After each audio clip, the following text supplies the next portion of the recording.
The color of quiet, it began with tea. Every Tuesday at precisely 4, Henry Brewster would walk the 23 steps from his whitewashed cottage to the weathered porch of the blue house next door. There, beside the wind-chimed window, Marla had her studio, filled with the scent of turpentine and the music of some obscure French jazz pianist. She greeted him with that same radiant ease each week. "Henry, you're right on time, as always." And he always was. Henry, 67, lived by the library clock inside his chest, a lifelong habit from 42 years of cataloging, shelving, and recommitting lost books to their rightful places. He had been widowed for 7 of those years, and silence had slowly wrapped itself around him like a familiar shawl. It did not weigh on him, but nor did it lift. Marla, by contrast, was movement. Her hands always painted the air when she spoke. Her laugh sketched bright lines through conversation. She called him her favorite mind, though she rarely asked about his. Instead, she asked after his cat, the weather, or whether he'd read a new memoir on color theory she hadn't yet touched. He loved her with a reverence that surprised him. Not the consuming blaze of youth, but a steady candlelight, persistent, private, and profoundly warm. Henry never told her. Not because he feared rejection, he already lived beside it, but because some loves were meant to remain untouched. Like sea glass on a windowsill, worn smooth by time, beautiful in its stillness. Instead, he listened. He helped hang canvases for her gallery shows. He fixed the squeaky hinge on her garden gate. Once, when her car refused to start, he stayed beside her in the cold until the tow truck arrived. She had touched his hand then, briefly, and he had carried the warmth of it for weeks. His days were gentle replications of each other.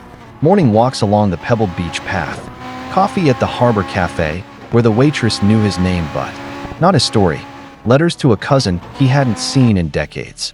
He read, often the same books, finding comfort in the underlined passages from years before. Traces of his younger self. One evening in early autumn, Marla invited him to a small gathering of artists. He hesitated, unfamiliar with the noise of crowds, but she touched his arm and said, "It would mean something if you came." So he went. He watched her across the room, animated, her eyes alight as she spoke to a man with long hair and paint on his jeans. Henry knew this world was hers, not his.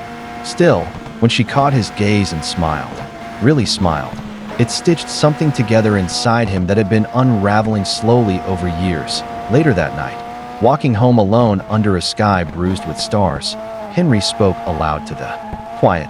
"This is enough." And he meant it. Winter came with its sharp salt winds. Marla left for a month-long residency in the south of France. Before she left, she pressed a small envelope into his hand. "For when you miss me," she said inside, was a sketch, his profile, reading by lamplight, a cat curled at his feet. On the back, in her looping script, "You have the gentlest eyes of anyone I know."